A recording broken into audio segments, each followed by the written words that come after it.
the heck is happening? Hold on. Let me take a sip of coffee.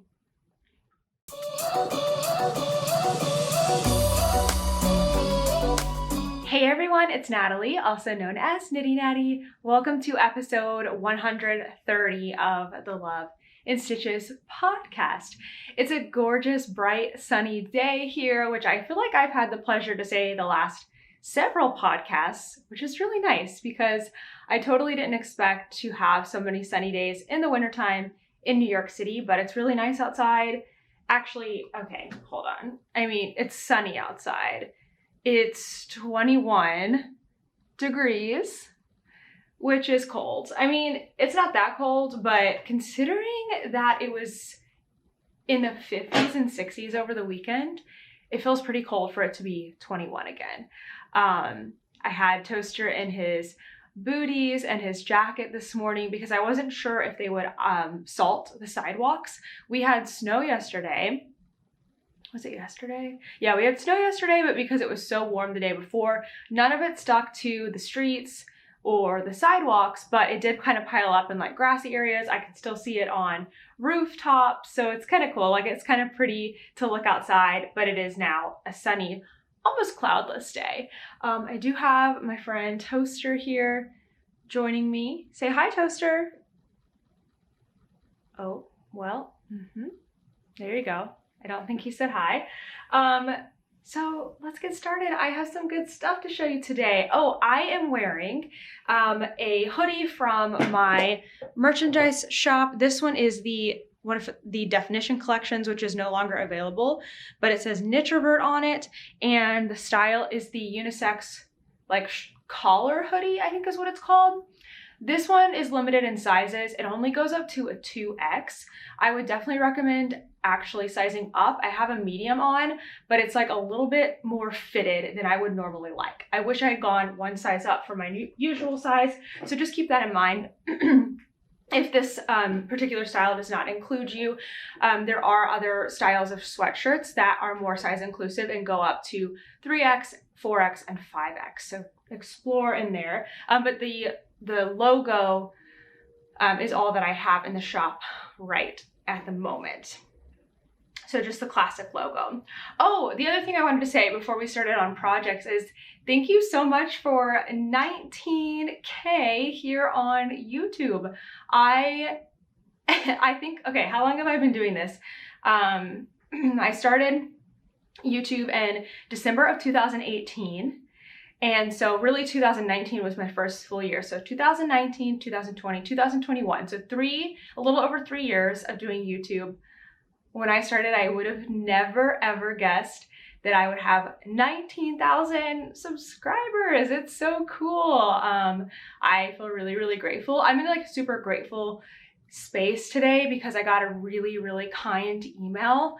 I think I'm pretty lucky that I don't get a lot of negative feedback.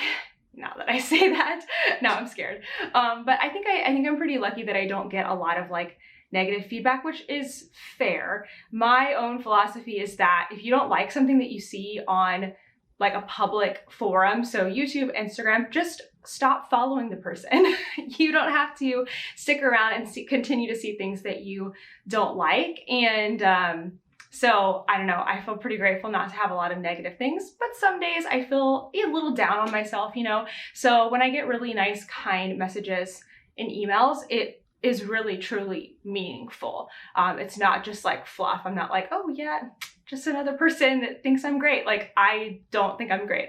So it really is nice when people tell me that. And it was just really sweet to have such a thoughtful message today. And so I'm in like a really grateful spot. Okay, moving on, let's do some projects. Shockingly, I have started and completed one entire project since the last podcast. I thought I might go like, you know, deep into maybe my hat or my cowl and try to get that really close to finish, you know, over the week.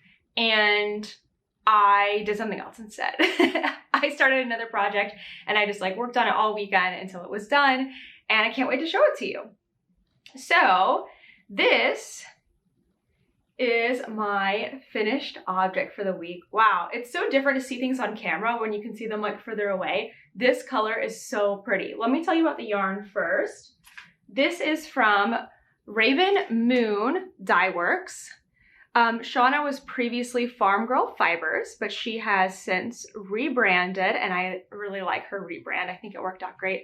I got this yarn at Bliss, and it is called Ghost Stories. I don't really know the story behind that. I'm gonna keep this tag actually because this is a design. So I'm gonna hang on to the tag for a little longer than I would normally. If it was a regular project, that tag would be tossed in the trash, but no, I'm gonna keep it for a little longer. So this is the Playtime Cowl. It's a crochet pattern that I am writing. I've been writing this crochet pattern. Well, I haven't been like actually constantly working on it. I had the idea like more than a year ago. I kind of got the pattern finalized just almost exactly a year ago. I have some pictures of myself wearing, not this one, but another version of the cowl in Central Park when we were here in February of 2021, visiting and looking at apartments. And I have talked about this before, but I just kind of like totally lost my mojo for designing and honestly a lot of things. Like I just had a really tough year in 2021 and I'm feeling so much better this year. And so it feels really good to get that designs back under my feet. And so I'd finished Sweetheart Socks and I was like, all right, I'm going to decide this week. I like put it on my calendar. I'm like, I'm going to decide what my next design is going to be. I had a couple things floating around in my head and I decided to go with this one.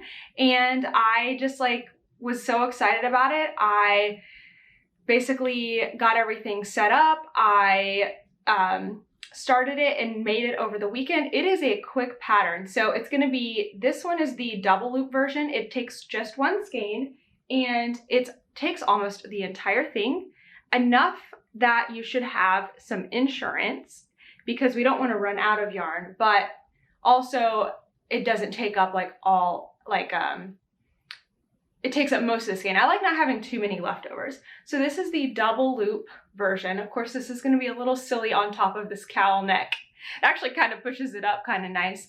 You know, it's open, airy. It's going to be good for like transitional times like fall and spring, or if you're in a warmer climate. And then there's also going to be a single loop version, but I'm not going to talk about that too much because that pattern is coming. It'll be out in mid-March. And at this point, I've already got testers because I wanted to get this thing like rolling quick. So I've already called for testers and picked testers, but for my next design, I'm hoping to have my process like a little more refined again, where I have a week or so that I can share, hey, the tester call is coming here on the podcast and on Instagram and give you time. So just in case you're not following me on Instagram, make sure to do that because I do put like things that are a little quicker timeline wise onto Instagram. And I did share that tester call here.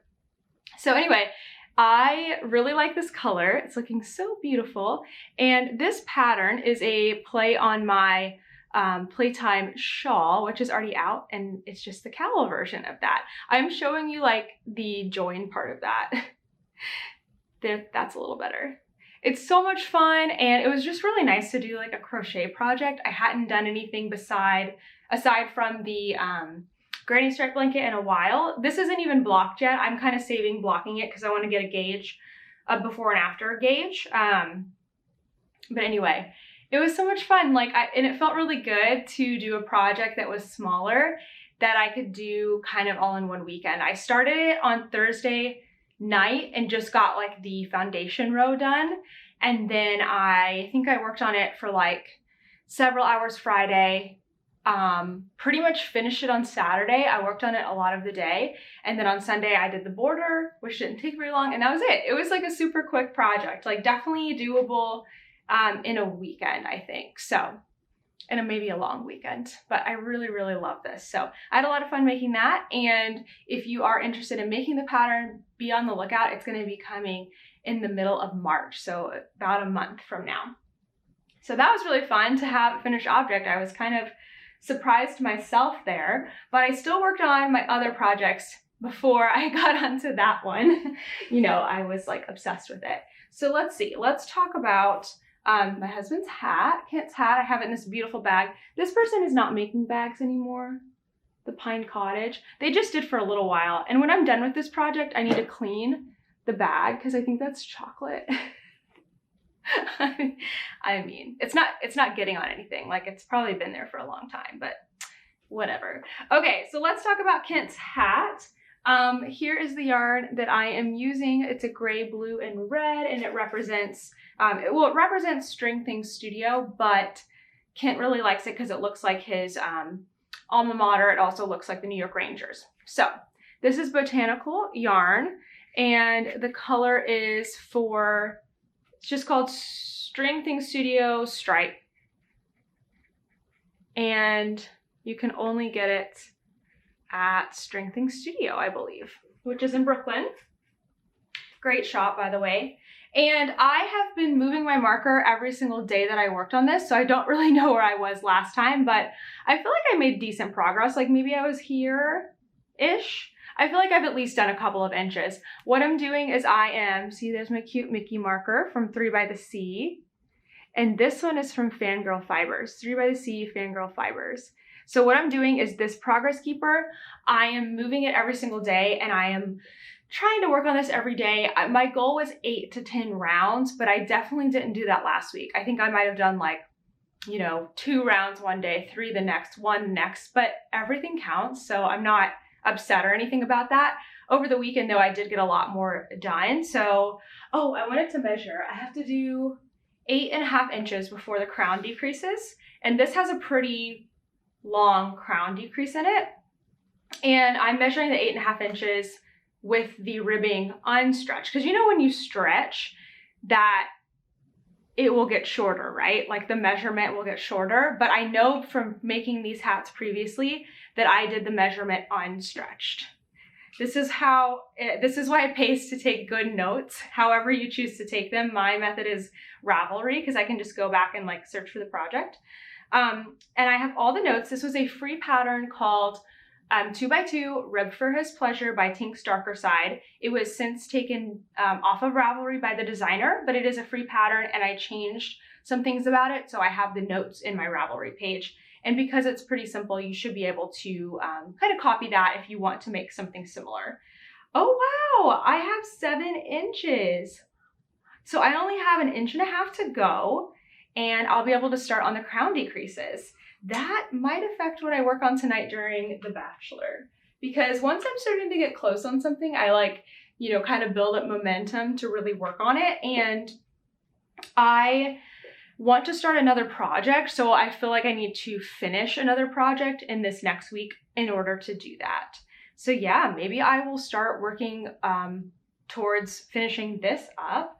So I'm on 16-inch circulars right now, and I don't care for double pointed needles, so I'm going to use a 40-inch circular needle to do magic loop for the crown decreases on this hat. You always have that option, and I feel like sometimes, because when we traditionally have learned to knit hats, it always says like double pointed needles for the crown. You don't have to do that. You could even take 2 16-inch circular needles and do that two circular needles method that I showed a couple podcasts ago, a tutorial of, and do that.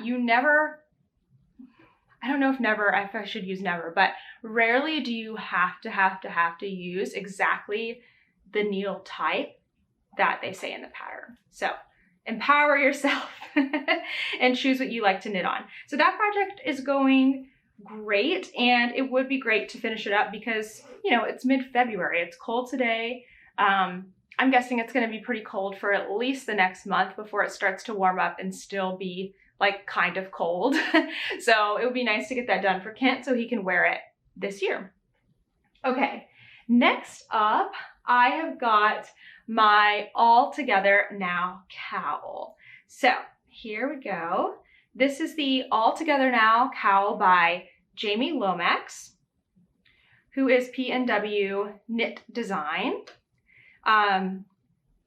Oh, it's looking so good. Okay, so Jamie has so many amazing patterns on her Ravelry page. You should definitely check her out. The Freddy cowl, which has little paw prints on it, I believe just came out, and I'm tempted because I think it would look so cute to have little paw prints to represent Toaster. And for the membership, the Love and Stitches membership this month, we're getting to interview her tomorrow. And so I'm really excited to be like working on her pattern. We're going to interview her. It's going to be really fun. So it's been one of the events that I've been looking forward to the most this month. I had just started this last week, and I have done, here's another one of those 3 by the Sea Mickey markers. These were gifted to me, so thank you. I did quite a lot, didn't I? Oh my gosh, look at that. Sometimes I don't realize that I knitted so much until I sit down and do the podcast. That's quite a lot of knitting. So what I'm doing, this cowl, honestly, I'm not representing the cowl, I think, to its fullest, because the way that the designer has it is like you change colors every little segment here, but you can do what you want with it. There's a lot of options. So I'm doing the version where I only have 3 colors, and I say that in quotation because I've got 2 contrasting colors. So you can see I've got like the light pink in there, and then this color is Cottonwood Breeze. These are all Moonglow. I should have saved, see, this is where I should have saved my tag from Moonglow. But I am using all Moonglow Yarn Company leftovers. So this one, Cottonwood Breeze, is leftover from my Sea Glass tee. And then these are from my Love and Stitches Fade, which I used for the long summer cardigan. And what I'm doing is I am just using these 2 as the 2 contrasts. And then as the main color, I'm using all the other 6 colors of my fade. So this is actually color number 5. What's that? I started with color number 7, the darkest, and then used it for the background. You really can't tell quite yet, but I use it for the background, and then I switched to color 6 like here, I think. And then now I'm in color 5, and then I'll do 4, 3, and 2. And so you'll definitely be able to tell when I get to the top ribbing, because color number 7 will be here, color number 2 will be at the top, and then I'm keeping the contrast colors the same. So I'm using 3 colors because I'm always changing the main, if that makes sense. It would make sense if you're working on the pattern itself, but there's so many ways you can do it, and a lot of my members are making this, and it's so fun to see their different versions. So I'm really pleased with how this is turning out. It's going to be like a debate tonight whether I work on this cowl, because I haven't worked on it much since last week because I went crazy on my playtime cowl over the weekend. If I work on the cowl or if I work on the hat during the Bachelor tonight, it's just going to depend on my mood, I think. But I'm really pleased with how that is turning out. Okay, things that I did not work on. I have not touched my Castle at Night socks, which is still from December. I do intend to finish those in the month of February because it's just a little over half a sock I have to finish the pair, and then those will be done.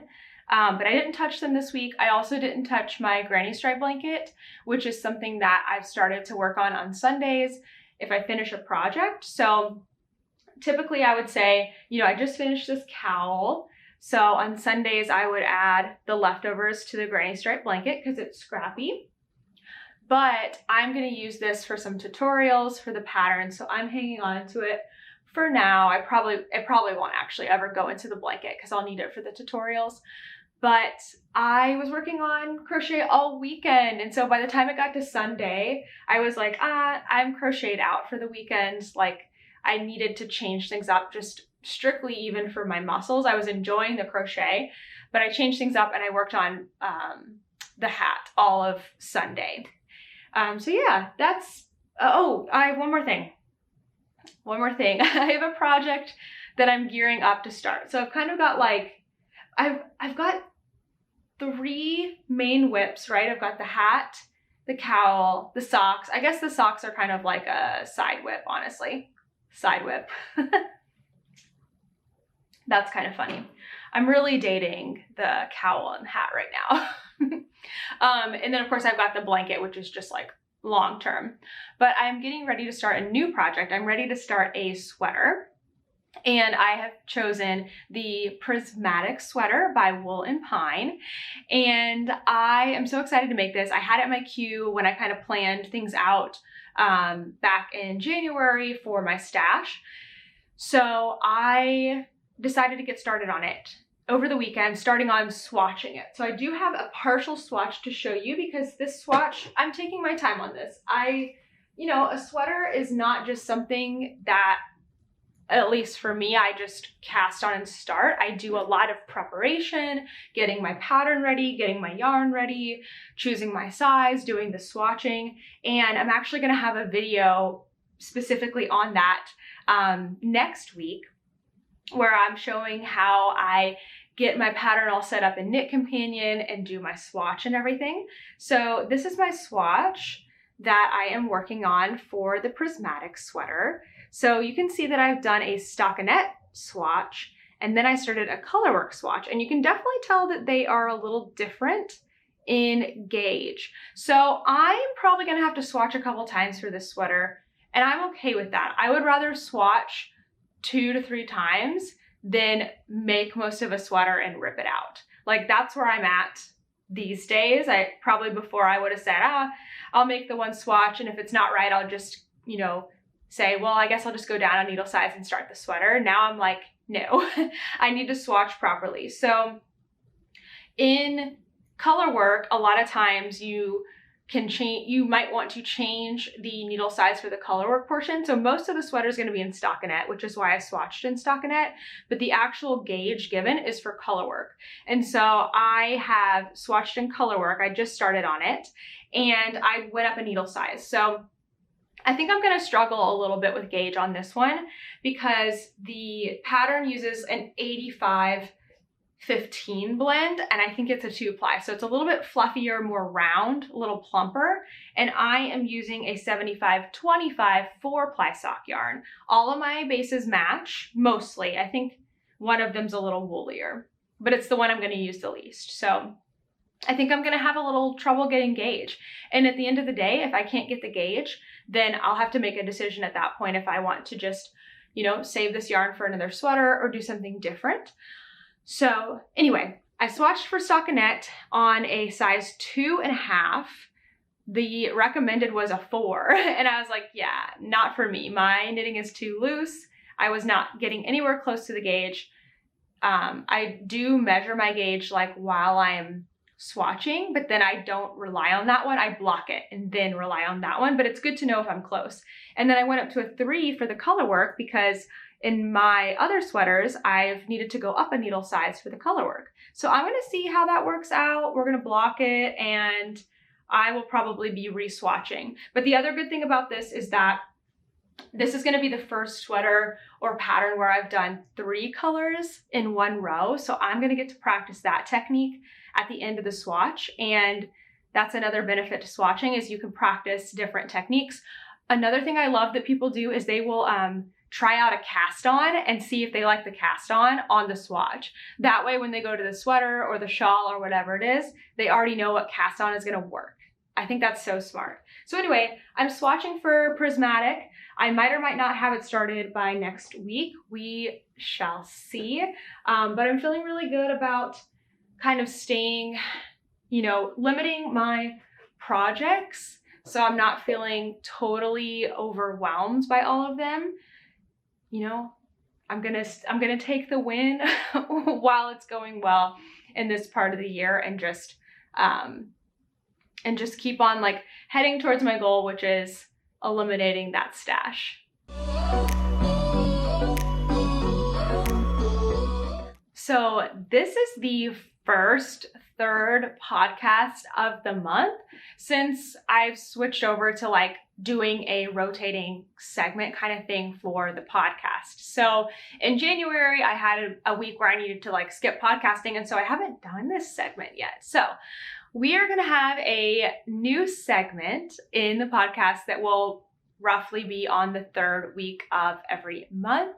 And that is a podcast collaboration. So this will be a chance for me to kind of work with another podcaster, maybe a designer, somebody who is also in this knitting and crochet world, and get to share them with you. And I want it to be somebody that maybe you haven't seen or heard of before. So I don't have anything lined up for this particular podcast because I wanted to ask you as my audience what you would be interested in. So if you have any podcasters, yarn dyers, makers, creators, like maybe they make stitch markers, I don't know, anything kind of related to the fiber world that you feel like, you know, you love them so much, but maybe not other people will know about them. Like I know there's a lot of, you know, popular podcasters out there that we all are familiar with, or at least have heard of, but I want to hear about people that you really, really like that you don't think other people have heard of, and you want to give them a chance to, you know, get a spotlight and be more known. And that's something that I really want to be able to do like once a month. So previously I had been partnering up with different podcasters of a variety of, like, some were, you know, had a ton of subscribers, some had less subscribers. And this was just through recommendations and through people that I love. And I used to do kind of like it was kind of sporadic. It wasn't once a month or anything. It's just like when it ever happened. And I would share them with you, and then they would share, they would share about me on their podcast, sorry. And so now I kind of want to bring that back again and do something very similar, but mostly just host them here on this podcast and get to share them with you.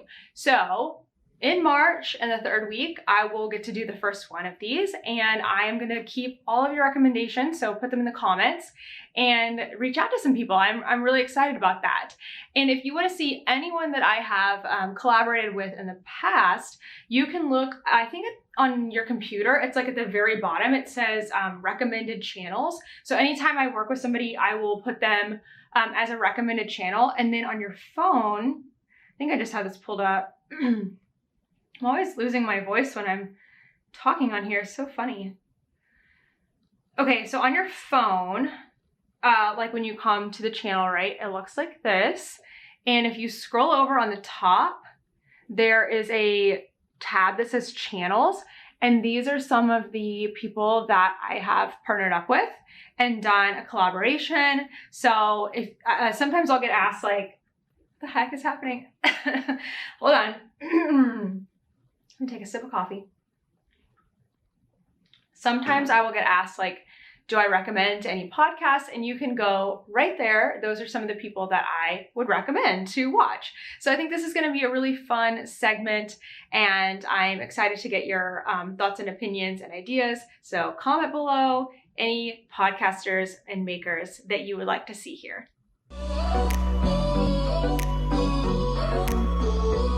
Let's do some news. As always, there's lots to talk about, so I'm going to run through it as quickly, but you know, to share as much information as quickly and clear as possible. So there was a new video this week.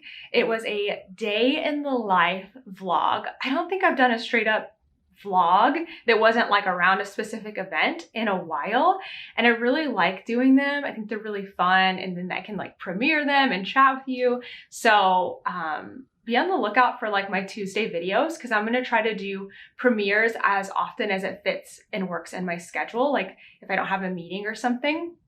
And then we can all watch the video together, and then we can live chat.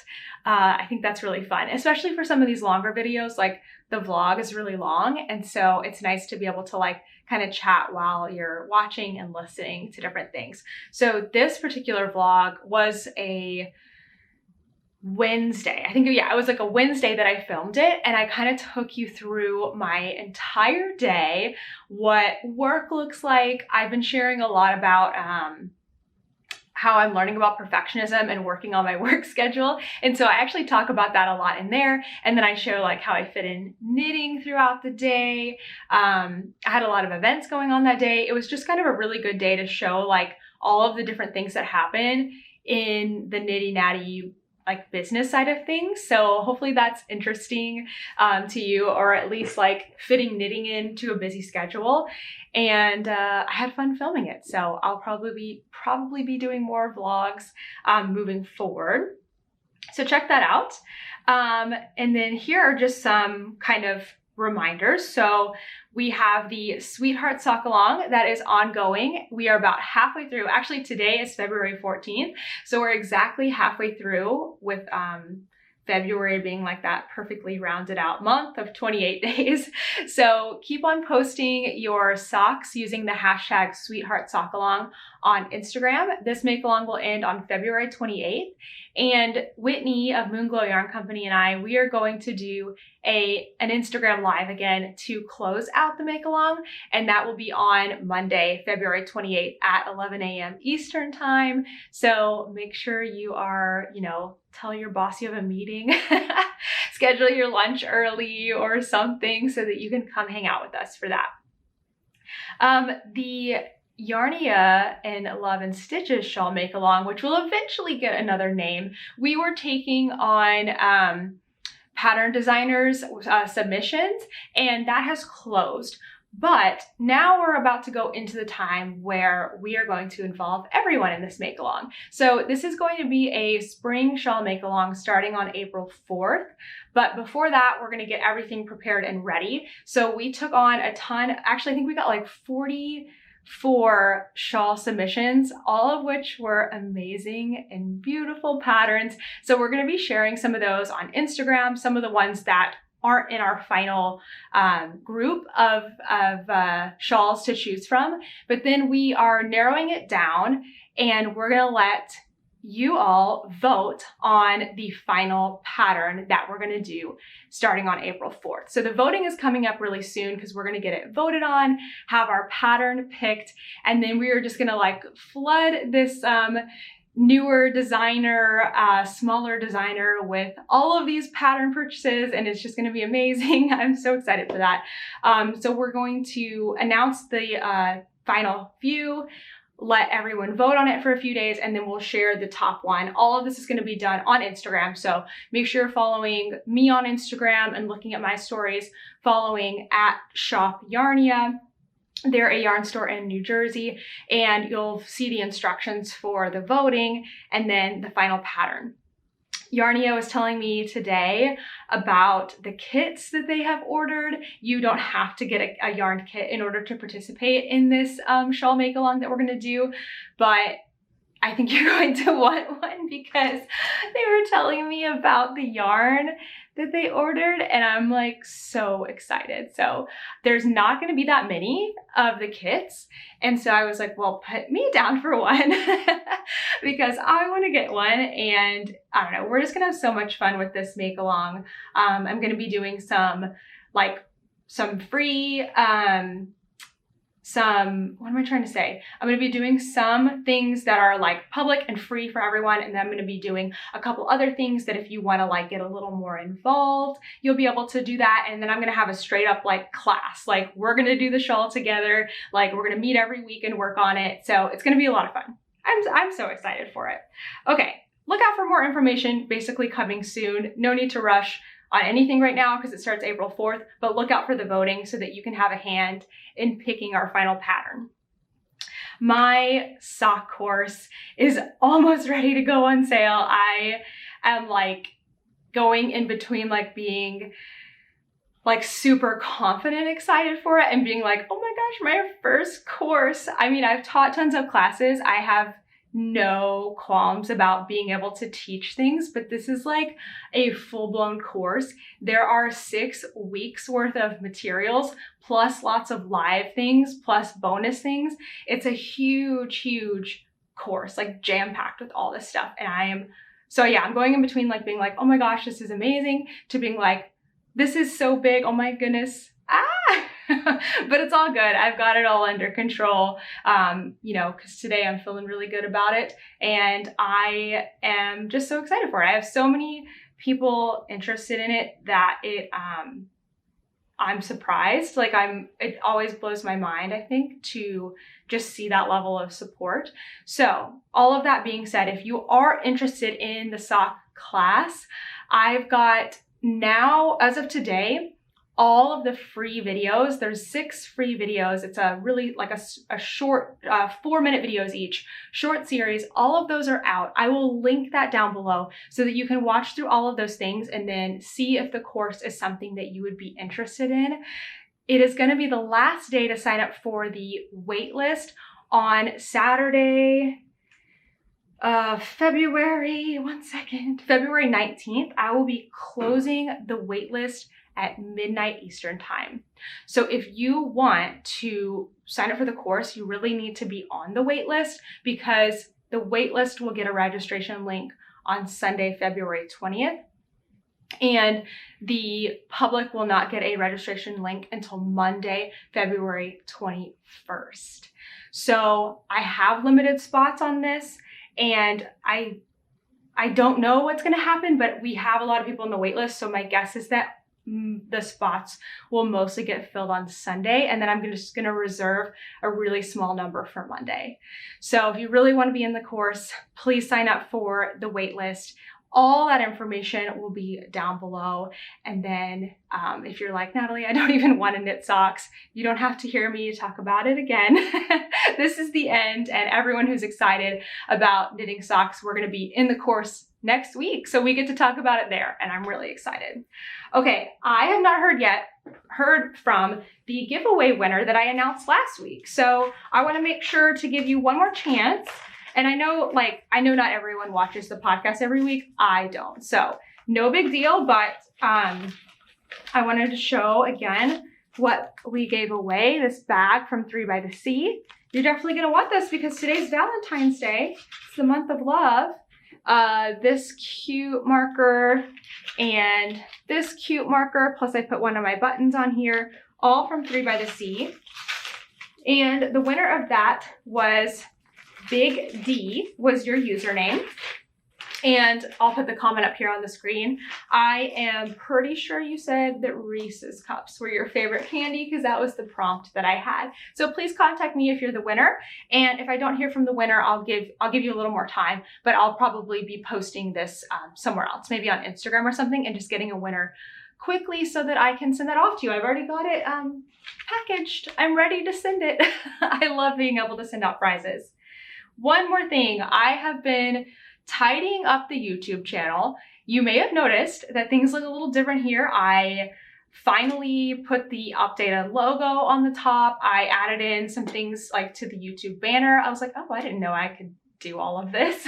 So I changed those. I also cleaned up like the playlists and stuff. So I wanted to share that with you because, you know, you may only ever click into the podcast and not know that I have other videos or how to access them easily. So I'm going to show this a little bit on the phone, but like if you go in to the phone and you start to scroll, I've got playlists. So you can see like this one says uploads. Uploads is always on the top, and uploads is just like chronologically my most recent videos. Because I put out usually 2 videos a week, it only holds like, let's see, the last 6 videos. So if you're ever looking for something like a tutorial or a past podcast, you're not going to find it there. So if you scroll down a little further, then there's the podcast playlist, and I'll kind of change out which playlist is here at the top. I think I had Vlogmas still on there, so I switched that, or like Rhinebeck or something. I was like, okay, Natalie, you got to be switching that out more often. So then that playlist just has all the podcasts in order. I've got the next one says like make-alongs, vlogs, yarn room tours, bonus episodes. I try to have everything in here for you. If you scroll down a little further, I've got one called All Tutorials. So there was a span of time where I didn't have tutorials for a while, but I'm starting to put out more now that I'm designing patterns again. And then if you're like, no, I'm really just looking for like your sock tutorials, I've got tutorials by category here, my knitting tutorials, I've got like basic knitting and crochet tutorials, all kinds of stuff. And then if that's not working for you, there's another thing you can do. There's a search, little magnifying glass. If you click the search, just type in Knitty Natty and then like anything you're looking for. So let's just say, actually, yeah, let's do that. you're looking for, do I have a sock tutorial? You just type in Knitty Natty sock tutorial, and that should bring up all my sock tutorials. So that's just one way to like navigate YouTube and navigate the channel. I do this all the time when I'm sharing links with people that ask questions. I also do this if I'm looking up something. Like one of my favorite people that does tutorials is Very Pink Knits. So if I need to learn something new, I check her channel first to see if she has a tutorial on it before I just like Google or YouTube search the word. So like, let's say, what was I doing recently? Somebody asked me a question about, I think it was a type of a type of increase. And so I was like, you know what? I'm going to see if Very Pink Knits has a tutorial on it. I typed in Very Pink Knits, the technique. Sure enough, she did. Copy, send. Like, I don't even have to watch it. I know it's going to be a quality tutorial. So, whoa. Oh, I need to pause, which is great because we are at the end of news. That is my alarm to go post the Playtime Cowl test here on Instagram. So I'm going to do that and I'll be right back.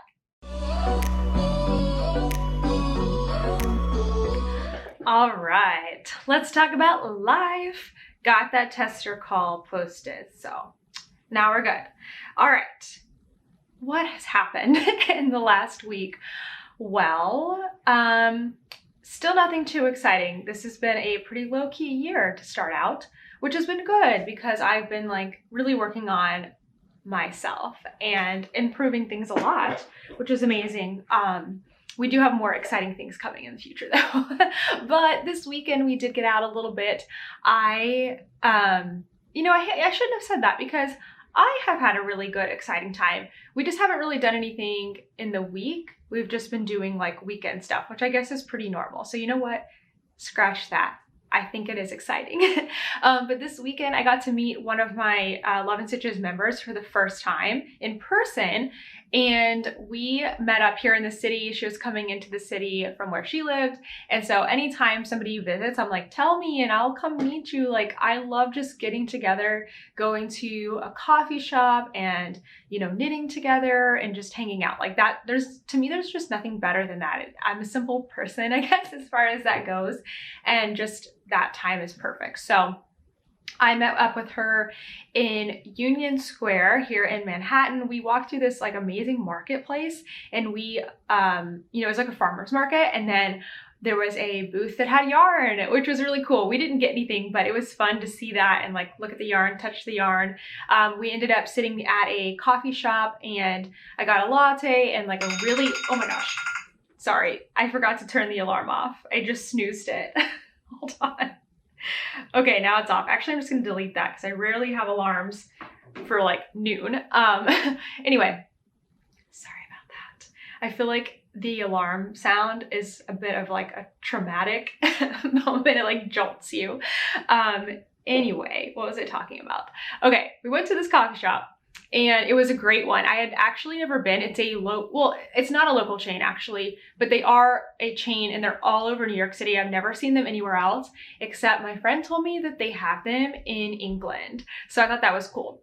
It's called Pret a Manger, I think. I know it's French, and I know manger means to eat, I think. Oh, wait, hold on. I took only 5 years of French.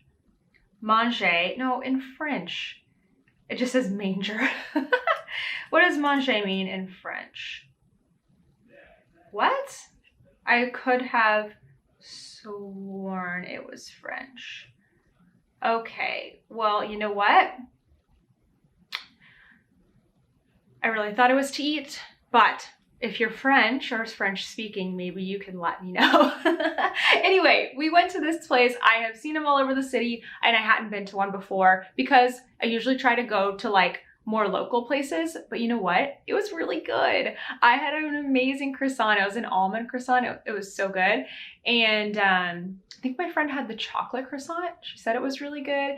And I was crocheting on this. I had to rip it out, like rip most of my work out that morning, and so I got a lot done. I got back up to where I was, which was really nice. And then we ended up, it was a really nice day. Oh, I wore this like hoodie all weekend because it was in the 50s And I was like, I'm just gonna wear a hoodie. Like, you know, that feels warm compared to what it has been. And so I was wearing my hoodie, and then the temperature started to drop. We were walking to a yarn store. We went back to, or I went back there. It was her first time.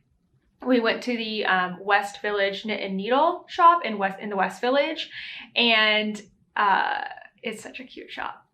And anyway, I was starting to get like really cold. I put my hat on. I'm like, oh my gosh, the temperature is dropping. And then of course it snowed the next day. I had no idea. But anyway, it was great. That was a fun time. And then on Sunday, I actually spent part of the day working, which I haven't done in a while on the weekend, but I'm actually gonna talk about this next because I feel pretty good about it. But I spent part of the day working, and then Kent, myself and a friend, we went and watched the Super Bowl out of the house at a bar, and I got like a burger, and it was great. And I only stayed through the end of the halftime show, which by the way, wasn't that amazing? I thought that was the best halftime show that I've seen, because I just liked how many people they had, like how many different artists, how they had it set up. Of course, I liked the songs. That helped. I just thought it was really good, and I enjoyed myself. I was knitting on my hat while we were at the bar, aside from when I was eating, and then I was like, all right, bye everyone, and I came home.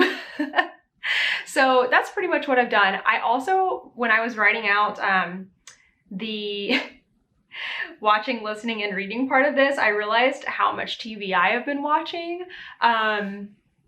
which is a lot, because we haven't really, like, anytime I'm like relaxing, I'm just knitting and watching TV. We haven't really had any activities to go out or do anything, and so I've had a lot more time to watch TV, which has been great. So aside from those two events this weekend, pretty much the other things that I did was like binge watch Netflix. So I watched the Tinder Swindler, and I have to say that was a super engaging documentary, so I would highly recommend it. I was shocked to see that it was 2 hours, and it like went by super fast. So really like the Tinder Swindler. I watched all 5 episodes of Love is Blind season 2, and then they're coming out with more episodes, I think, this upcoming weekend, so that will be good. I loved Love is Blind, the first season. This season is messy. Like, it's a little messy, which is, you know, I'm here for it. I love drama, like as far as TV goes. Like, I love reality television, so I'm okay. But I'm like, wow, this one is messy. So I'm interested to see what happened. And then I started a new show. I started watching Gossip Girl. I am about 8 episodes into season 1. And I really like it. I've always wanted to watch Gossip Girl, especially when we first actually moved to New York. I was like, oh, I should watch like a TV show based in New York City. And I thought about Gossip Girl, but I couldn't find out where to watch it. And I learned, Kent told me we have HBO Max, and that's where you can watch all the seasons of Gossip Girl. So I started that. I guess I didn't start that one on the weekend. I started it earlier in the week, but I'm really liking it. So that's a lot of television. I mean, I have no shame because I feel really good about everything else I've been doing. I've been like being really disciplined with work and working out, and I am like, oh, well, if I'm watching TV and knitting, I think that's okay. I think that's fine.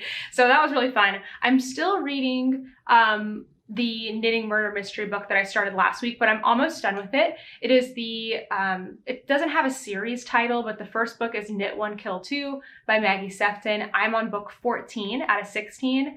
However, I'm pretty sure I missed book 13. Like, I think I skipped reading 13, and I'm gonna have to go back, and it's fine. Like, each book is its own, but like there's also things that happen throughout the series that obviously are chronological. And so there's a couple things that happened with the characters in this book that I'm like, wait, I don't remember. How did we get here? And so I'm pretty sure I skipped one, which is great because I've been loving these books, and if I have one more to read, I'm gonna be totally happy. So yeah, that's what I've been reading. I have not been like consuming it as much as I did with the Bridgerton series, but that's okay. It's not like I need to like consume and read books super fast, but I'm still enjoying this one. I'll probably finish it in the next couple of days because I think I'm like 75% of the way done with it. Okay, weekly wins. So I have 2 wins for this week. And as always, I'm sharing these wins with you because I would love for you to do the same with yourself. Like, look at things that you have done or accomplished this week against all odds and celebrate yourself for that. I'm especially feeling like the self-love thing today because it's Valentine's Day today. And there are, obviously it's a hard day if you are single. I think that's really hard, but I also think it's really hard if you're in a relationship that is not a great one. So it's just a hard day in general if you're not like feeling that love. So if you're not, you can, find it within yourself. That helps a lot. So I'm all about treat yourself. Today I'm like, you know what? I'm going to put some chocolate in my oatmeal. I'm going to treat myself. I'm going to do some extra knitting. I'm all about that. So weekly wins is all about just celebrating the self and recognizing yourself for the great things that you're doing. So for me this week, I have 2 things that I want to celebrate. One is that I had planned work this weekend and I actually did it and stuck to it within the hours that I planned. So I'm working really hard on creating boundaries around work because I work from home and the work that I do can kind of be done at my own schedule, which I have been using to my own detriment in the past year by just like working basically all day from when I wake up to when I go to bed, having no boundaries, like kind of being like, I don't know what I should be working on. And in January, I started taking a course on perfectionism and scheduling, like how to actually make plans as a perfectionist. And it has totally changed my life. I love it so much. If you want to listen to any of the free podcasts, it's Sam Laura Brown and it's the Perfectionism Project. I've talked about this so much and I talk about it a lot in the vlog that went out on Tuesday, but I'm just like, I can't stop talking about it because it's totally changing my life for the better. So anyway, since I started that, I've had really strict boundaries on the weekends. Like I don't want to work on the weekends. I want what Sam calls clean rest, where you're resting without feeling guilty about the work you've decided to not think about during this time. And it's been amazing how when you have planned rest and you're actually resting, and that doesn't mean like I'm just like laying there like a blob. Like sometimes I'm cleaning the apartment, sometimes I'm like exercising, a lot of times I'm knitting and watching apparently a lot of TV. But I don't feel guilty about the work that I've decided to do later or to do previously. Like I'm not letting that affect me. I'm still taking the rest. It's been a game changer. So weekends have been like off limits, except that when I went to plan what I needed to do for this next week, I realized I actually had too much work to do. I could not fit it into Monday to Friday and still keep the boundaries on Monday to Friday that I want to keep, because I don't want to work from like 8 a.m. to 8 p.m. That's too much. So I decided I had a few tasks that I could do on Sunday. I gave myself 5 hours, like 3 hours for the first thing, 1 hour for the next, 1 hour for the next. And I actually did it. Like I actually started when I said I was going to. I finished things when I said I was going to, even though I was filming a video and I was like, you know what? I would normally want to keep going, but I really did what I needed to do. And everything doesn't have to be perfect. This is good enough. Actually, it's good. And so I stopped, I went on to the next thing. And then, I think I worked from noon to 5. And then at 5 o'clock, I was like, actually finished earlier. I think it was like 4:45. I was like, okay, I'm done. I'm not going to feel guilty. I'm not going to try to add anything else in. And I went on and went to the Super Bowl thing. And that was crazy. Like some of you may not have an issue with doing things like that. And it's not going to seem like a big deal. But if you are somebody like me who experiences that difficulty planning and perfectionism and just never stopping, that is a game changer. So I feel really good about adding work to my weekend, but doing it with boundaries and sticking to it. That's definitely a win for me. I'm going to have to do some work next weekend. I kind of already planned that. And then I should be able to take a break, which is going to be really great. And then my other win is that I got a new pattern up and rolling this week. I wanted to finish one pattern totally and completely to the publish date. And that was the Sweetheart Sock pattern. I did that. And then I was like, I'm going to give myself a couple of days, and then I'm going to decide what my next pattern will be. But my goal was to have 2 patterns published within this quarter, which is like January, February, and March. And so I'm like, okay, in order for me to publish a pattern in March, I need to get started on it. So I like had a day in my calendar, or a time in my calendar, to like choose the pattern and then make a timeline for it. And so once I did that, I was like, whoa, I need to get started like now, now, or I'm not going to be able to finish this and get it published in March and like give my testers lots of time that they need and all of that. So that's when I picked out the Playtime cowl, and to my surprise, I had already drafted the pattern, so it made it pretty easy for me to go in and make some changes. And then I worked this up over the weekend, and I have just, called for testers. I'll be able to send it out to testers, and they'll still have 3 weeks to test it, which should be plenty of time. And so that feels really, really good. Again, before I knew how to plan, I would have felt way overwhelmed by this decision. I would have just put it off, and then I wouldn't have been able to meet my goal of getting another pattern published in this quarter. I'm trying to publish a pattern every other month this year. So that feels really good. I feel like those are some big wins. And again, I share them because I feel like it's important to recognize that within yourself. All right, I hope you enjoyed today's episode. I'll have more coming for you next week. And if you were that winner, please reach out to me. I would love to send you your prize. Thanks so much for watching, and I'll see you in the next one. Bye.